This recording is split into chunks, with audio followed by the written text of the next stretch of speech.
visit from her ex-husband and an unexpected knock at the door, April struggles to keep her perfect image and her sanity intact. Written and directed by Dalton Brown, starring Helen Casebolt, Michaella Bennett, Sara BenBella, and Michael Fox. Ladies and gentlemen, I present to you Macaroni Salad.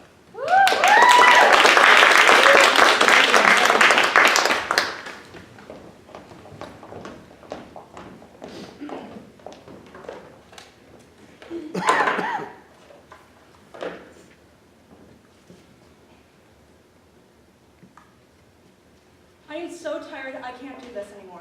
Keep your voice down.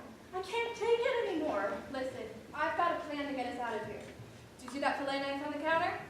Has it really come to that? We've been stuck here making macaroni salad for 3 hours.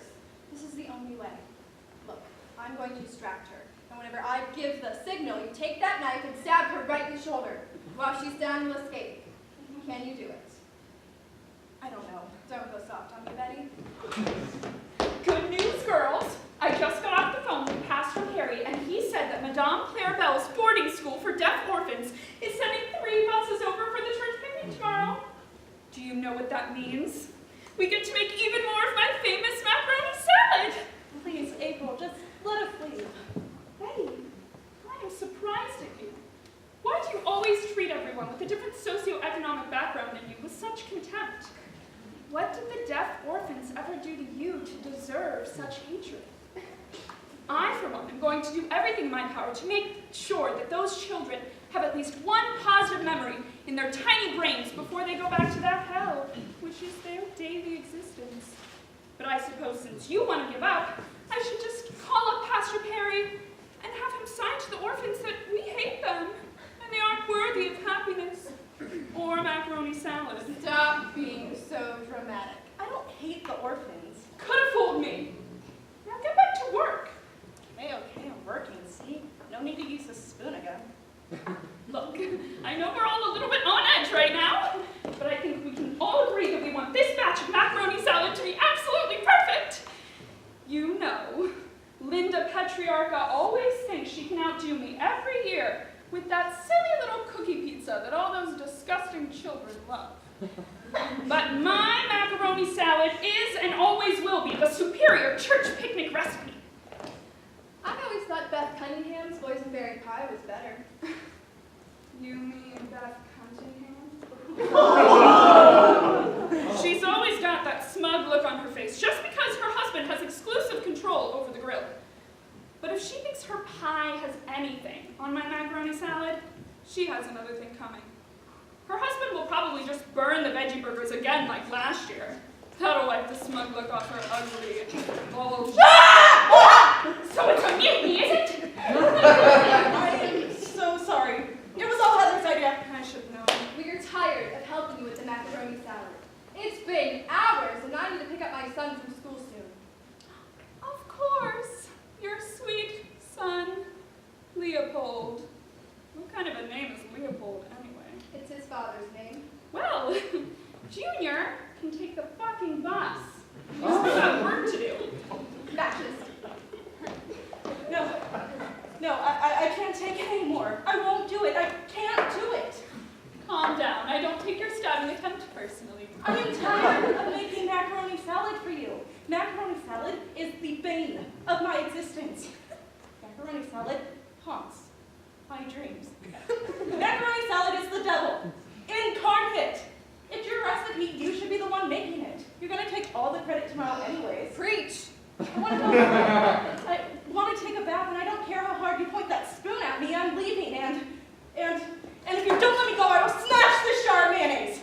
What kind of threat is that? Let's not do anything crazy, okay? Let's all just relax and put the jar down.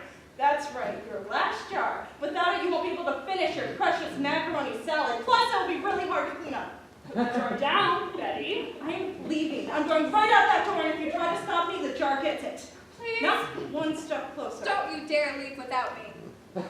I'll see you both in hell.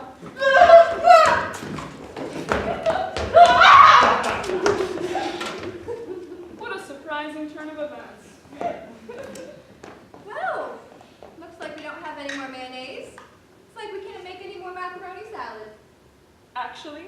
I still have 3 more jars in the pantry. I let Betty go. Between you and me, she was starting to slack off a bit. I think we can still finish this batch on time without her. How long do you think that will take? At least 3 more hours. Can you pass me that knife? Oh, no. I'll be doing all the chopping from now on. I can't trust you with anything sharp. Great. So, now that Betty's gone, we can have some best gal pal conversation. Did you get that bunion removed? I will eat my own arm and choke on it, I swear to God. And you call me dramatic. What's wrong? Well, I'm stuck in this tacky kitchen being forced to make macaroni salad with an actual psychopath. The last thing I want to do is talk about my disgusting foot surgery. Maybe you can pick a topic of conversation that doesn't make me consider self-cannibalization. Fine. We can talk about our relationships. How is Leopold, senior and junior?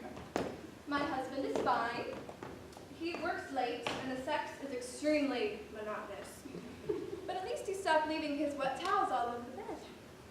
As to my son, well, he decided that at the ripe age of 7, he'd like the entire family to be gluten-free. I loved watching him throw away everything in the fridge, all the while telling me that I've been slowly poisoning everyone with the devil's wheat. Never a dull moment in the Grady household. And you, how'd your date with the mechanic go? Not so good. He's into biting. Oh, not your style? Actually, I turned out to like it a little bit too much. He had to get stitches and won't return my calls. Richard called? He did? What for? He's coming to visit tonight. No, that's impossible. He can't come here. Did you tell him no? He insisted he's bringing Amber to the church picnic tomorrow. Do you think you're ready to see him and meet her? Yes, I'll be okay. What time is he coming? He said 8, which likely means 8:30. Staying till then. Really? You do that? Yeah. I want to meet this asshole. And besides, I figured I've already wasted 3 hours in this hellhole. What's a few more? Thank you. Now I need to call the nanny to watch my son whenever he gets off the bus. When I get back, we need to figure out what you're wearing tonight. We need an outfit that will make Amber look like a dollar store whore. Promise you won't call the cops and report your kidnapping. It's a deal.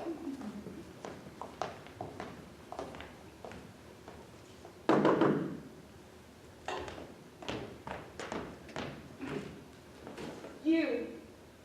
Hi, April. What the hell are you doing here? I need to talk to you. How the hell did you get my address? You need to leave immediately. I missed you. I will call the police. You stopped coming to the meetings. We were supposed to be partners. I moved on. You abandoned me. I needed you. It just wasn't for me, okay? April, who's at the door? Is he here early? Everything's fine. Who's that? My friend, Heather. Aw, you're making friends. That's great. Don't patronize me. I'm just trying to reconnect here. We were making such great progress before, I just thought we could pick up where we left off. I'm very busy. I don't know why you thought it was a good idea to come over here and harass me, but you certainly thought wrong. I don't have time for this at all. There you go again, pushing everyone away. Go to hell. I needed you. You needed me. You needed me, huh? That's fine. You come over here, uninvited, and talk about how you needed me. You didn't need me. You didn't fucking want me. You needed one thing, and you used me to get it. I don't want to get mixed up in that again. Not now. I walked away because there was no progress. There was no growth. There was no saving either of us. But at least I still have a chance. I didn't abandon you. You abandoned me the moment you shot up. It helped me. Just me. Can we just talk for a while? No. April, who's your friend? He's cute. It's leaving. What a shame. He'd be such a good guy to have around when Richard shows up. Richard? Richard is coming here? Nope, he's not. Oh, there is no way you'll be able to handle that. Goodbye. He'll break you again. You seem nice. How did he find me? Fuck him. Not today. I did not not have time for that today. Are you all right? Yes, I'm fine. We just need to get back to work. We just need to make more macaroni salad. If you need to talk. Macaroni salad. Okay.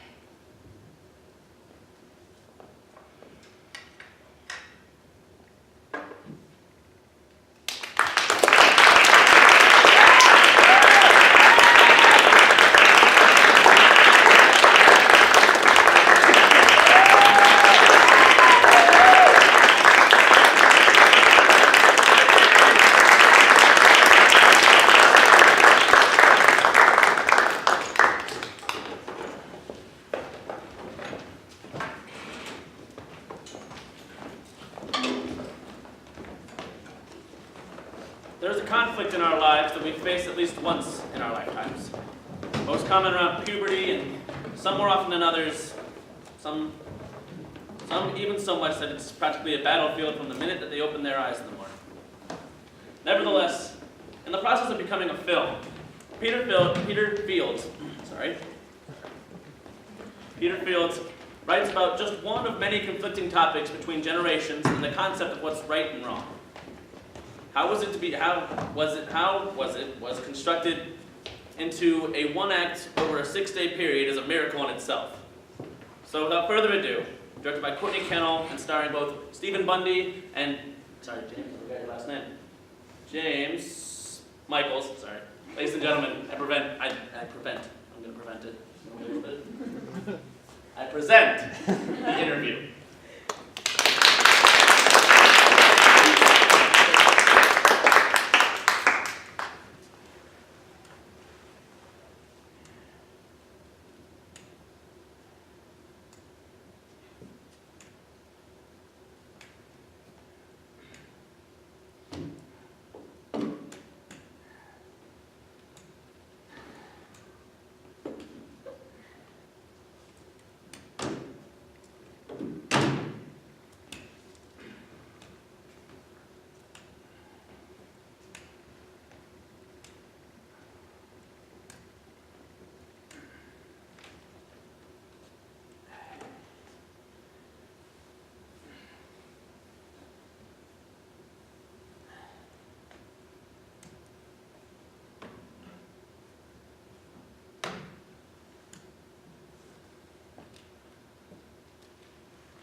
Ephesians chapter 4, verse 32 reads, "Be kind to one another, tender-hearted, forgiving one another, as God in Christ forgave you." If we ask ourselves, what is this passage about? We will find that the answer is a simple, yet very important one. This passage is about love.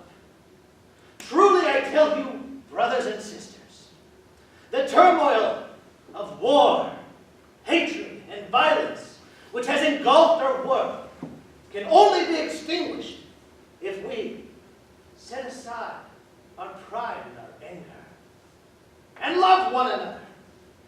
Love one another as God loves us, without bitterness, envy, or hate. John chapter 4, verse 32 states,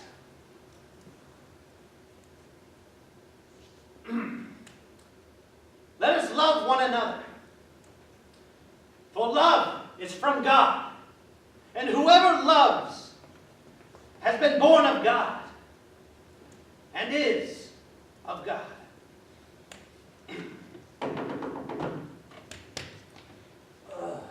Whoever's been born of God knows God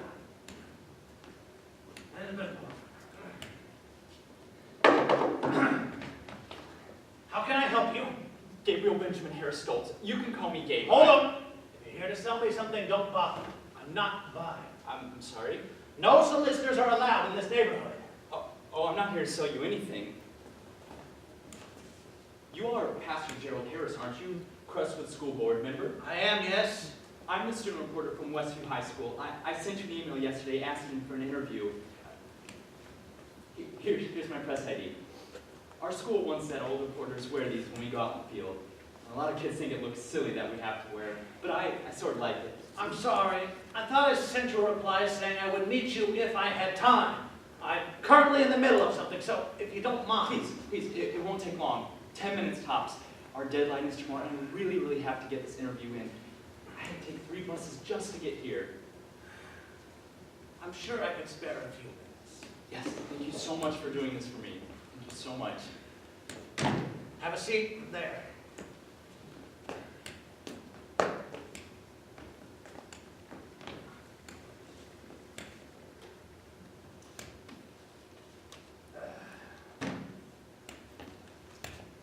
Well, go ahead. Oh, look at that picture. This can be like in a magazine article or something. This is my wife's rose garden. Oh, I planted it for her a few years back, and I promised I'd keep it up. is it a lot of work to take care of a flower garden? The hardest part is keeping all the weeds out. You pull some one day, and they're back 2 days later. You get a little rain, and you got a real mess on your hands. Claire always said they were like wildflowers. She was always debating whether she should let them grow or weed them out. Thought they might look good next to the roses. But I told her this was her rose garden. That's what was planned, and that's all that belongs. Nothing else belongs there. So, does your wife Perhaps we should get on with the interview. write the interview? Okay, so to give you a basic overview of our assignment, the Tiger Press, our school paper, is going to do a special editorial edition that focuses on the concept of our American present of our Constitution. Is it okay if I record? Do what you need. Thank you.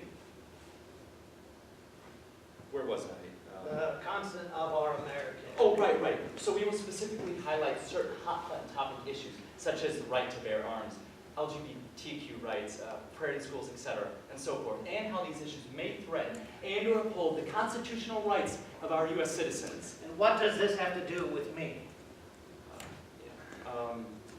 Okay. I read an article about you online, about your opposition on allowing gay straight alliance clubs in public secular schools, specifically Crestwood High School. And you read this article online. Oh, everything's online. I mean, literally everything. I would like to know how your feelings about the GSA relate to your overall feelings and where you think the direction of our country is headed. Well, as you read in the article online, I believe it is up to each school district in every county and state to determine what should be allowed in their schools based on the needs, beliefs, and values of the communities they serve. And I believe that's all there is to it. I see. Okay. Well, are you aware that, or what about the fact that under the Equal Access Act, secondary schools that provide federal funding for non-student curricular activities are prohibited? I know what the EAA states, and I believe it overreaches. It's too broad, which makes it invasive. Invasive? How many people did you say were going to read this again? I don't know. What do you mean by How many? quite a few? How many is quite a few? I don't know. I don't see the stats here. Maybe several thousand. Several thousand, really? We're online. Basically, anyone in the world can read it if they wanted to. What do you mean by invasive? Oh, yes, invasive. I believe that it disregards the rights of those who oppose such lifestyles. Of the gay pride clubs and the... Gay Straight Alliance? Yes, of the Gay Straight Alliance in public schools. Who knows what other radical groups we would be forced into having them in next? Radical. I see. And so does your family share your position on this topic? My wife passed away a few years ago, and I don't have any children. Oh, I assumed that... No. I believe you have all you need, so if you don't mind, I'd like to get back to work. Why? Can I ask you another question? A follow-up question. Yes, sure. Why specifically are you against the formation of GSA in public schools? I thought I already answered this question. Not specifically. Not specifically. Okay. I, religiously speaking, do not believe such lifestyles should be promoted or encouraged to our youth in particular. Secularly speaking, I don't believe it is an appropriate group to have on campus grounds. Okay, why is it not appropriate, secularly speaking? I believe that they are political and controversial in nature. It would be a distraction to the student body. Oh, right. How can an organization that promotes unity be political and controversial? What's your aim, son? I don't understand. How are you trying to paint me here? I'm not. I'm just trying to present your position as accurately as possible. Then I believe you have what you came for. Have a safe trip back to Westview. How do you think Russell would feel about your position on the GSA? What did you ask me? How do you think Russell would feel? How do you know about Russell? How do you know about Russell? And don't tell me you read about him in an article online. He's my dad. He and my other dad, Steve. They adopted me a few years ago after. They adopted me, so I guess that makes me your grandson. I lost my son 20 years ago. I don't have a son, and I certainly don't have a grandson. It would be really nice if you could visit us sometime. Like, maybe tomorrow. I have work to do. You had your interview. Now, if you don't mind. Pastor Harris, I came across a picture of you the other day with the other board members while I was doing research for this assignment. After I read your article about your opposition to the GSA, I knew I had my story and an amazing opportunity to do something good for you and Russell. Don't you see? It was like fate. Out of all the articles that I searched through, I was meant to find this one. The whole trip here, I tried to think to myself, how should I introduce myself? You know, should I say, hey, Pastor Harris, I'm Gabe and I'm your grandson. It's finally great to meet you. Or maybe something like, hey, Grandpa, I know we've never met before, but I'm Gabe and Why are you here? I'm just... You got your interview. Now go back to Westview because this, whatever this is, it's over. Pastor Harris, please, he's your son and he just wants you to be a part of his life. Just do the right thing. Do the right thing? What do you know about right and wrong? Or about life? You probably believe in all that garbage they tell you about homosexual is a natural part of life, and that people are born that way. Well, let me tell you something. On the surface and deep down, you, me, Russell, all of us, we all know the truth. God's truth. It's a corrupt life. That's not true. Of course you don't believe it. Look at how you were raised. You should have been raised by a proper family, with a father and a mother. Not with a couple of... When I was 4, I was placed with my first foster family. Carol and Michael Wokes were my foster parents. I stayed with them for almost 6 years. They had two kids of their own, and I thought we'd always...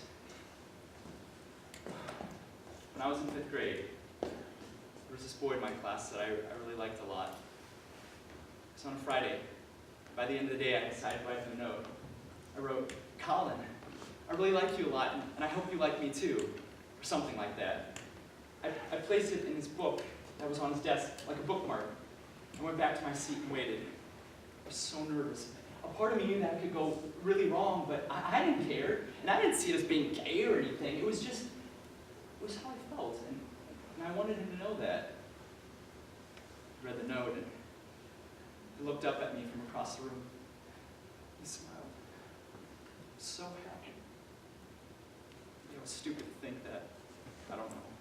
Maybe it would be all right, but yeah. His parents found the note. Told my teacher. And she told my parents, and they freaked. The next morning, the car was packed with all my stuff. They went back to the agency and they said, we can't raise a boy who's like a queer or something and who could probably corrupt our other kids. So they gave me back that.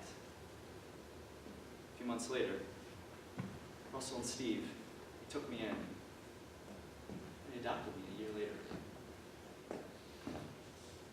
You think if I were raised in a family with a mother and a father, I would know the difference between right and wrong? Well, guess what?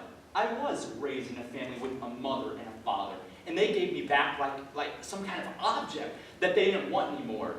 Now that was wrong. But Russell and Steve, my dads, they took me in and gave me a home, a real safe home, where they'll never throw me out or any less. What can be more right than that? What are you trying to do here? You think you can come here and change my mind? Life doesn't happen that way. You should know this. You're old enough to know this. People don't. I'm the pastor of a church. They won't accept it if I can't change what I believe. That's a cop-out. That's life. But that's not how it's supposed to be. Parents should not throw out their kids just because they're different than what they expected. Russell turned his back on everything I taught him about what it means to be a man. A real man. I hate what he's become. It's not natural. I didn't raise some kind of... Some kind of what? A queer? A pervert? A faggot? Yes! Yes, exactly that. But he's your son. He's my dad. I can't... Don't you see? This isn't supposed to be how it is. Things just happen that way. Shouldn't. We all have to do what has to be done. I'm so sick of this. You don't understand anyone who's different from you because you don't want to understand. That's not true. Hate people like you. Now you listen right here. You just don't know. Go to hell! I'm sorry. I didn't mean... I shouldn't have said that. It's not how it's supposed to go. I am sorry. What happens now? Before Russell left, his mother told him that it didn't matter that me and her don't accept him because he is the only one who can live his life and find his own happiness. Guess that made it easier for you. Go home, Gabe.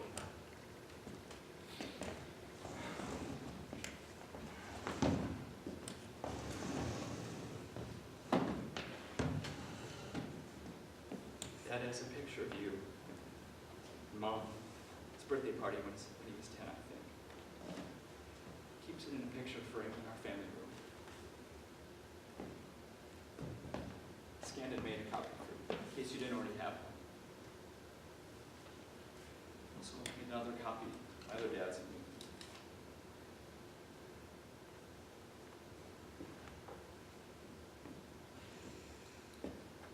I'm wrong about one thing. Dad never turns back.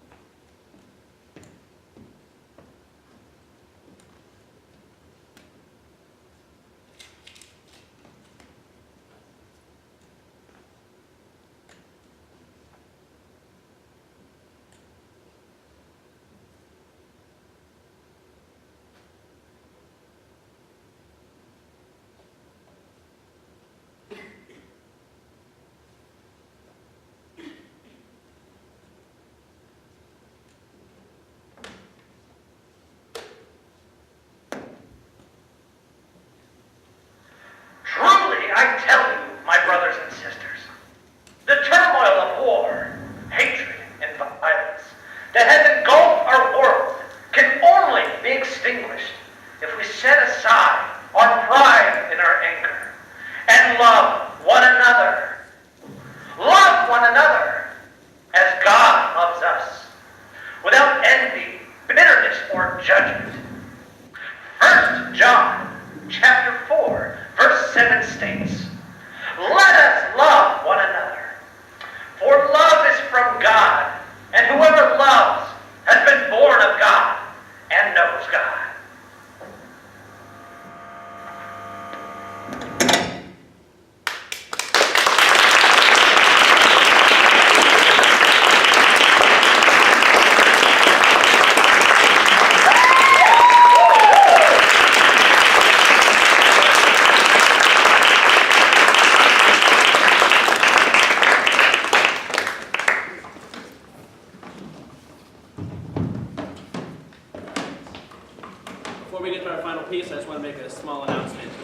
sure you guys all come back next semester, because we have Bus Stop, as well as Thoroughly Water and Millie, and a bunch more other events here in the Black Box. They're great.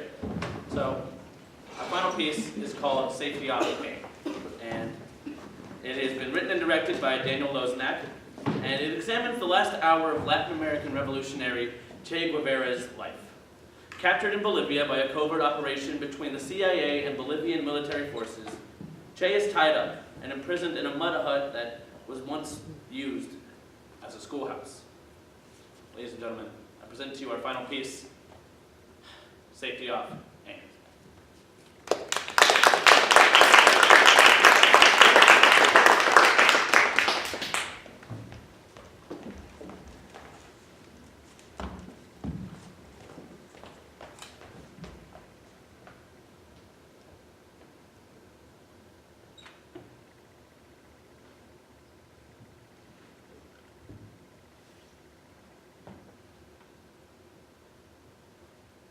There is a man.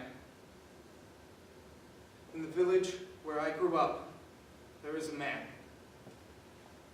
He made a cart, and to this cart he chained all the stray dogs that he was able to catch. And he taught these dogs to carry him around. But this man does not bring gifts to children on holidays. He does not bring tidings of joy. The man has no legs. How he lost his legs, I have no way of knowing.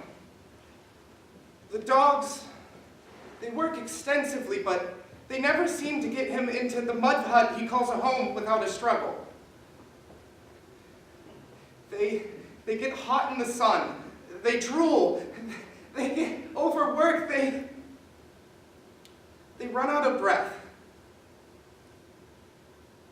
One day, I looked over, and I saw these insolent children taunting the poor old man. I run over to them and I yell, "What are you doing? Stop that! Leave him alone! How can you think what you're doing is right?" The children, they stop immediately. They run off. And then the old man looks back at me. His look, it burns me. He sees inside to places I can't see inside of myself. Every night, I see him. I scour myself, trying to be clean from his gaze, but I can never be clean. Not when I see the man in every place I go.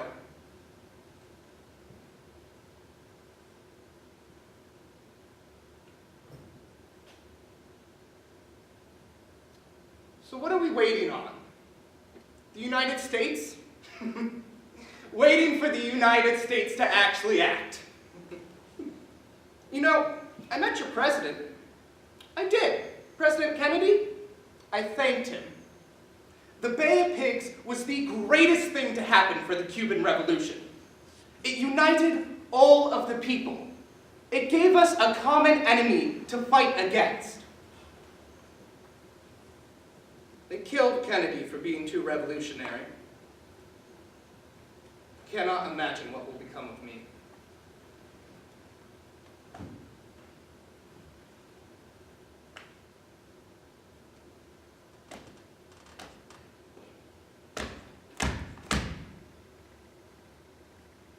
I'm not good at waiting. I never have been. I have no time to wait. Someone is always shooting at me. One last bullet, I guess. Can't dodge out of the way of this one. Well, unless the U.S. decides to save me. The United States. They have proclaimed me dead twice already. The land of the free and the home of the brave. You are the land of the oppressed and the home of the prophet. The problem with capitalism is that it takes people and it turns them into dollar signs. Capitalists only care about you if you're a dollar sign. If you aren't worth any money to them, you're not worth their time. Look at how the United States treats their blacks. They treat their blacks so badly because they do not make them any profit. Well, anymore. The blacks made all the nation's profits when they were slaves. But now that they're free, they have no monetary value to the United States. The blacks now must try to get on the same train that white people have been running since the founding of that nation. But the train is picking up speed, and people can only run for so long. That is why we must have worldwide revolution. We must stop that train. There is a place on the train for everyone. Everyone equal in putting energy and effort into keeping the train moving forward and stopping the world from spinning off its axis. I guess it's my time to get off that train. I'm not worth any money to the United States.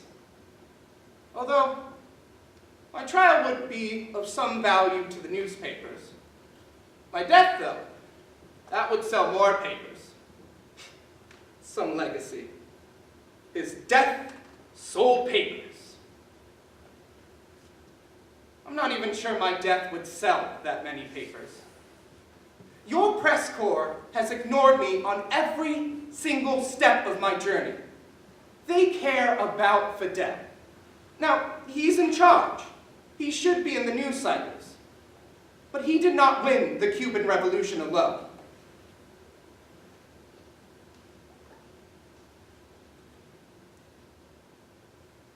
There's a boat. It's constantly rocking. The boat was made to accommodate 12 people. We have 82 on board. We sail throughout the night. We sail from the coast of Mexico to Cuba. The trip lasts 7 days. And when we finally arrive, the opposition is waiting for us. Their guns are blazing, men are screaming, people are dying. I try to bandage and remove bullets, but I am drowning in a sea of murky red from which there is no respite. I see a man, a friend of mine. He's trying to run from the fight. Where are you going? There is nowhere to run to. He gets shot as he's trying to flee. I picked up his ammunition box. I put down my medical supplies, and I picked up his ammunition box. And I fought back. To this day, I fight, but fight for what? That's not so clear. I don't even know who I'm fighting. The United States has labeled me a terrorist. They want to kill the terrorist murdering pig. I have killed people for my ideals, and I will continue to kill people for my ideals. There are two types of people in this world. The good, who want complete equality, and the bad, who care only about themselves. The bad people have no place in the New World Order. They must die so the revolution can live. The death of the bad is worth the lives of the good.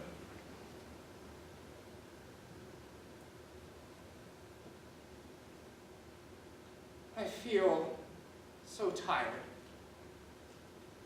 I've been fighting for too long. I know it. I should have never gone to Africa.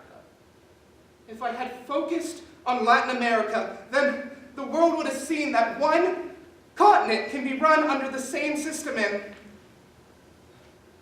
what if?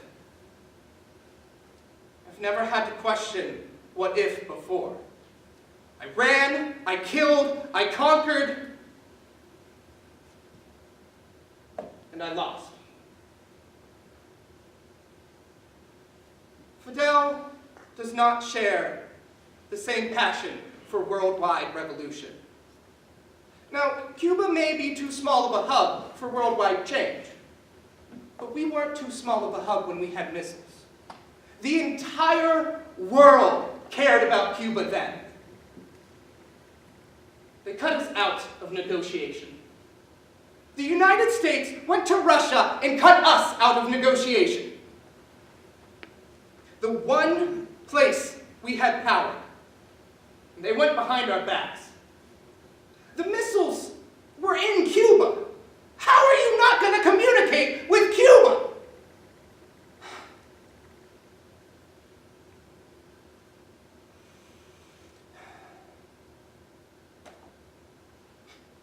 My mother. When I was young, my family, we would always go swimming. My brothers and sisters would play around for hours. I couldn't actually go in. I have severe asthma. But they always looked so happy. I wanted to be a part of them so badly. One year for my birthday, I asked my mother for a swimming suit. And she says to me, "You have so much already. Why ask for things that can never be?" But when I was older, I would force myself to go into the water. I would hold my breath for as long as I could, and I taught myself how to swim. One day, I had my brother Roberto go get my mother, and when she came to the water, I swam ashore. I got out, and I said, "See, you were wrong." And you know what she says to me? She says, "If I told you you could, you would have never tried." She never tried to contact me to tell me that she had cancer. She used to put my head on her lap and sing to me. My siblings were so jealous. She had the worst temper, but she couldn't stay mad at me. She was the most stubborn woman I've ever met. You couldn't tell her what to do. She should have come when I asked her to. Things would have been better. I would have had a reason to go back.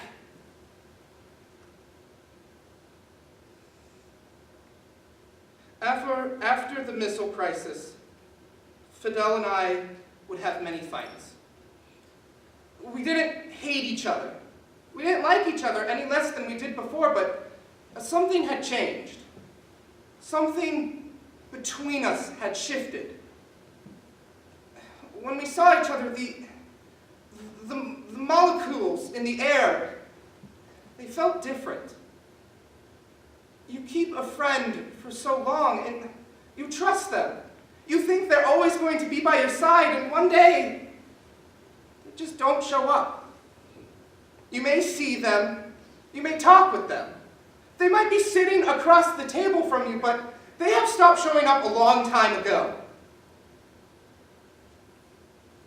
The closeness you once felt isn't there anymore. They are not there anymore. And you're left there with questions. What went wrong? Where did I go wrong? A man could die from such questions. I want to play soccer again. When I was young, I used to organize these matches. All the poor children would be on one team, and then all the rich kids would be on the other. I always played for the poor, and we always won. The poor children fought harder than the rich. They had more to prove. Next time there's a revolution, only children will fight. That's the problem. Only children fight.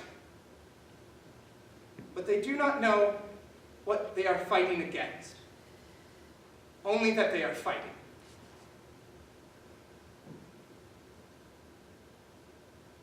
took 2 damn years to overthrow Batista. Of the 82 men that we sent out, 12 of us were alive at the end. I was alive at the end. Against all odds, I survived. It's not supposed to end like this. I'm not supposed to die sniveling in a mud hut, begging for my life. I was supposed to die in the field of battle. I was supposed to get hit by a stray bullet. I was supposed to be shot down by a man who did not know who he was shooting, but only that he was shooting. We would have been equals. I was supposed to die as an equal. I am not your equal now. Not when you tie me up and ask me superfluous questions. Untie me. At least give me one last fight. Let me fight the battle you know I cannot win. Untie me! I deserve your respect! You spent hundreds and thousands of dollars to find me, and you will not let me die!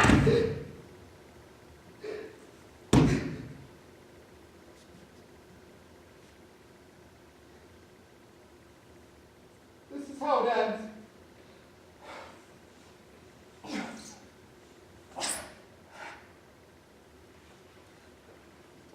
If there is a God, he better be ready to explain his poor sense of timing,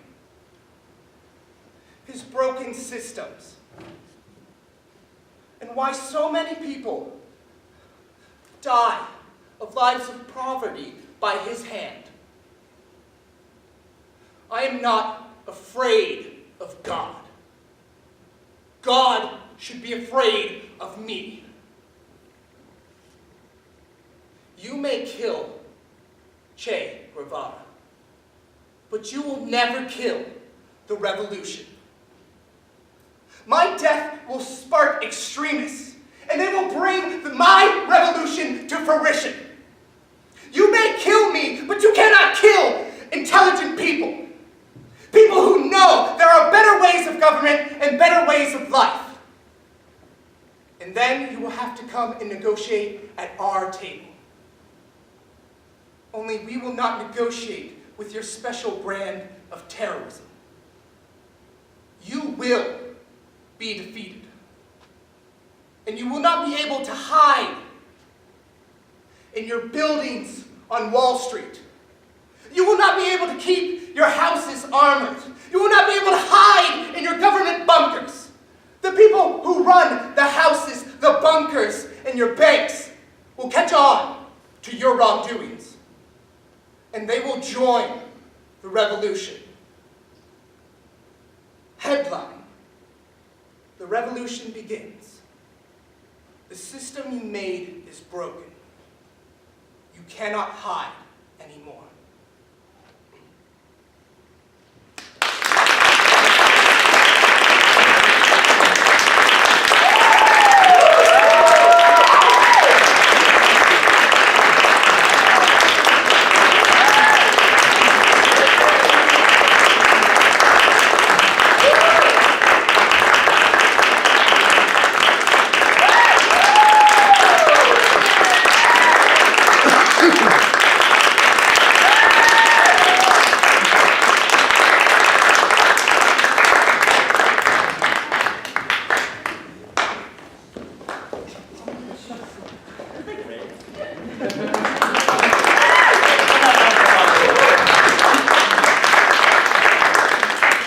That's it.